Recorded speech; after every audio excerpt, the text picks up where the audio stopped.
Health Minister Ivan Lewis made the shameful admission last night that elderly people are being starved in care homes and hospitals.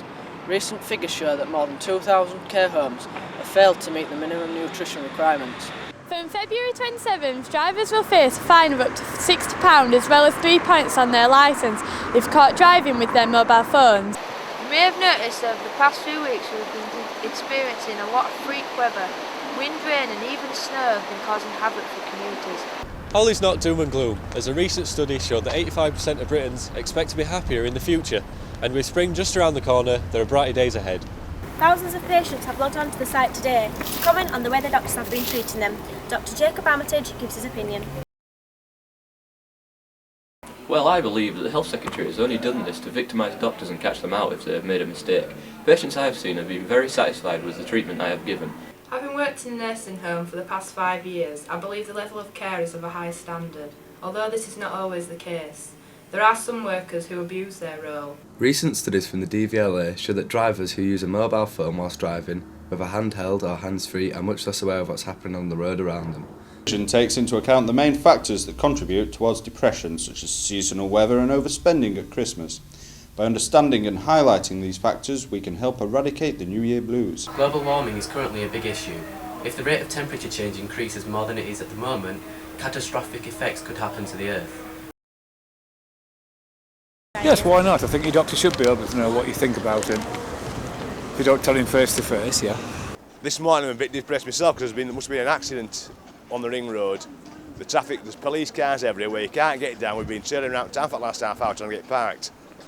Yes, I do think global warming could be to blame, and yeah, the weather used to be a lot colder when I was young, which was a long time ago. It was revealed last night that police are no longer allowed to arrest under 18s caught smoking cannabis. Instead, they must find less intrusive ways of dealing with people caught using the drug.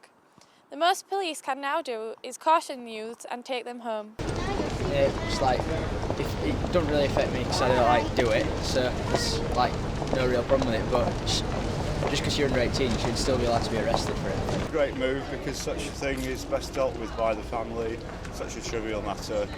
Bit of encouragement, I wholeheartedly approve. Well, it's better than what it was before, but I think that nobody should be arrested for cannabis because it's a natural substance, very few side effects, it should be free. I think that the police not being able to arrest under 16s for smoking cannabis will mean that it will encourage them because they'll just think they can do it and get away with it. The new guideline has provoked anger from experts because of the growing mental health issues associated with cannabis. Storm Dale, Chief Executive of the mental health charity SANE, feels there is cause for concern. I'm definitely not of the opinion that youth should be thrown into cells if caught smoking cannabis, especially if there are no other crimes involved, but at the same time I believe there are some issues here that aren't being addressed fully. Issues such as adolescents who use cannabis regularly are 5 times more likely to develop anxiety or depression in later life. Therefore, I believe it's not a factor of crime, it's a matter of public health. With more and more teenagers smoking cannabis, what message do the new guidelines give today's youth? Emily Ewing, reporting for Look North, Huddersfield.